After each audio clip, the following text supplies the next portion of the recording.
All right, let's keep this thing going. Subscribe on YouTube, Wondery Plus, wherever you get your podcasts, and follow the show on all social media at New Heights Show with 1S. Jason, tell the people what we got today. 92%, we got another great episode. We're going to talk about the Chiefs' big Monday Night Football win. Eagles rolling against the Giants. The rest of the Week 8, which was basically just a bunch of blowouts. It was probably one of the most unexciting, inexciting. Is that unexciting, inexciting? Yeah, the game sucked. There's a lot of buns games this week, but we're going to talk about them. Celebrate another successful National Tight End Day. Yeah. If you do celebrate it. And take a look at some New Heights Halloween costumes. Oh, nice. Hell yeah. We got a lot going on, so let's get right into some of that.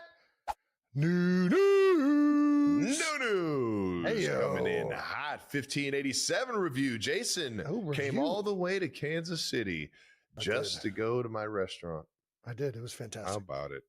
And he ordered just about everything that I told him to order. You told me the hamachi, the A5 strip. Yes. The lobster rolls. I got those.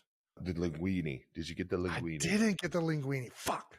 I knew I was forgetting something. Yeah, you were missing out on that one. I heard you might even have some content with Big Ed coming up. Big Ed was there with me. Nice. It was a great meal. It was good. Saw Peter Schrager and Cliff Kingsbury there. Nice. Troy Aikman. It was a star-studded, like everybody. Nice. Troy popped in too. I don't know.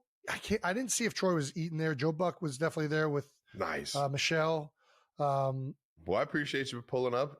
Joe Buck, the whole gang over there at ESPN, and any of the commanders that stop through, knowing that most of the away teams stay at the Lowe's as well. But yeah, man, how'd you like it? It's fantastic. I mean, it's a high-end, like very well done steakhouse. Nice. I did think it was interesting. There's a lot more creativity to it. There was the goat burger, which was like a step up from the Big Red, but I'm like, I'm getting the Big Red. I'm here for the Andy Reid burger.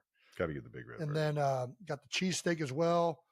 We also got the meatballs and whipped ricotta. That was fantastic. Ooh. I'm glad you enjoyed it. Did you get the Big Yeti? I did. I got the Big Yeti. I got the Alchemy. I got both. The Alchemy was real tasty. I'll tell you what, that thing is cosmopolitan twist, which I don't care. Call me what you want. It was tasty. The Big Yeti was great.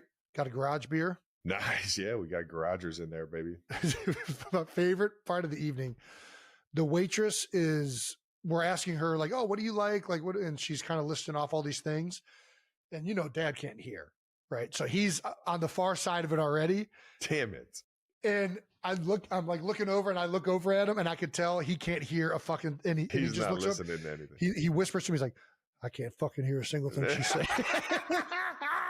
And all he does is she's still explaining. He's like, whip ricotta and meatballs. Like not in a dick way. He just like blurts it out. And she's like, oh yeah, the whip ricotta is like a nice, and I'm like, oh no, he's ordering that. Like,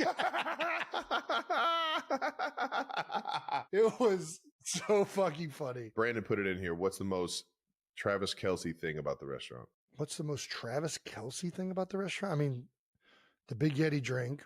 I think the most Travis Kelce thing is like it has a lot of like regular food done at like an upscale level. Like I've always made fun of Travis a little bit for like chicken fingers, cheeseburgers, like grilled cheese. I had some like you're in a while. Yeah, like a very like Trav for a long time ate like a child.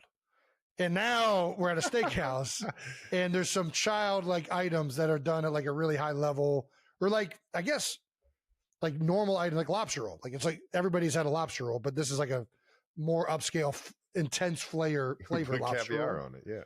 Exactly. Yeah. So that feels Travis Kelce like. I appreciate you pulling up to the restaurant, and everybody that pulled up to the restaurant, man. And if you get an opportunity, go in there and check it out, man. You get there on the prime time and the prime hours, man. You'll get some live music, all pretty much Motown music, and they absolutely crush it in there, man. It's such an honor to be a part of this thing. Highly recommend getting your reservation in advance because it's not easy to get into, folks. Who are rolling, baby? It's Taylor Swift. Sister-in-law Taylor gave Jason Kelce a heart attack after she personally poured a full glass of whiskey for Jason and his dad Ed Kelce at a party at 1587 Prime.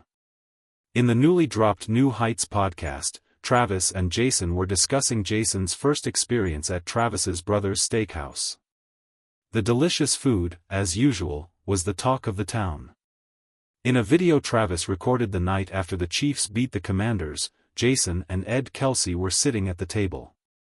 But what caught fans' attention was the moment Jason's face suddenly tensed up after someone poured more whiskey for him and Ed. Fans noticed the ring on his ring finger. It was the engagement ring Travis gave Taylor. The moment the family reunited and then toasted Travis' victory was made even more emotional by the fact that his fiancée was also present. Especially Jason, he definitely had an unforgettable night. Donna Kelce was also at her favorite spot last night. She knows she has a standing reservation at 1587 Prime, the restaurant founded by her son, Chiefs tight end Travis Kelce, and quarterback Patrick Mahomes. But with so many great dining options in Kansas City, she also likes to eat at other establishments when in KC. Over the weekend, Kelce shared another of her favorite places, Lydia's Kansas City.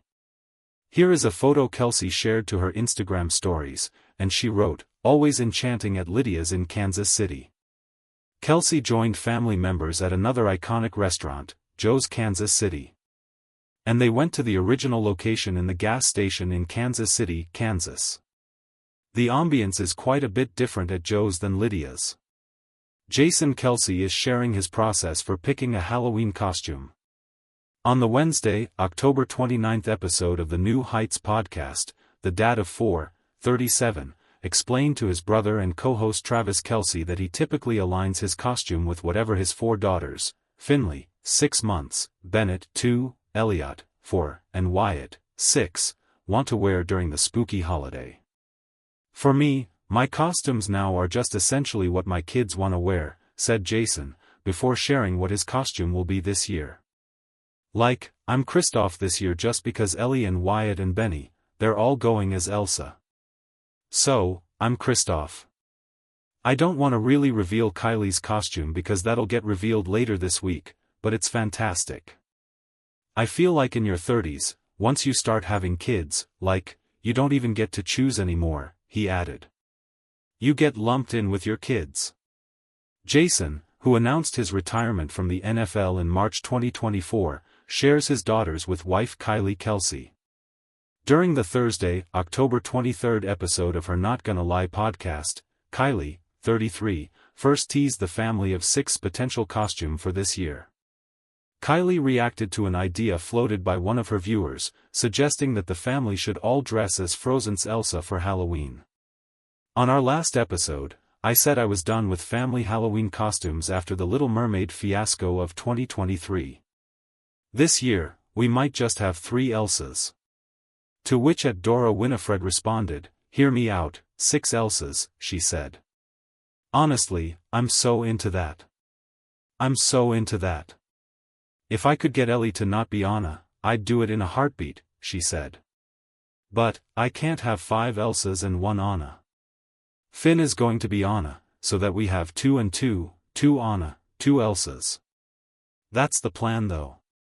Who knows?" During a previous episode of her podcast, Kylie shared her and Jason's list of rules for Halloween.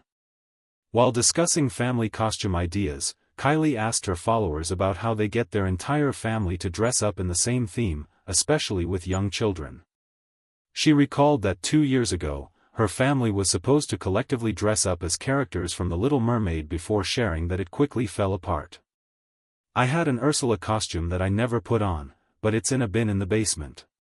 Jason was King Triton, Wyatt was supposed to be Ariel. Ellie was Flounder, which was one of the cutest costumes I've ever seen, accompanied with one of the other cutest costumes I've ever seen, which was Sebastian, and that was Benny, she began.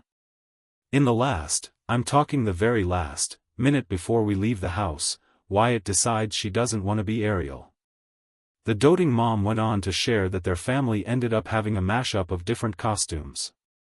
"So, we then had Mom dressed as nothing, Dad on the other podcast as King Triton, Wyatt dressed as a witch, and Flounder and Sebastian," she said. "It was in that moment that I decided, F family costumes.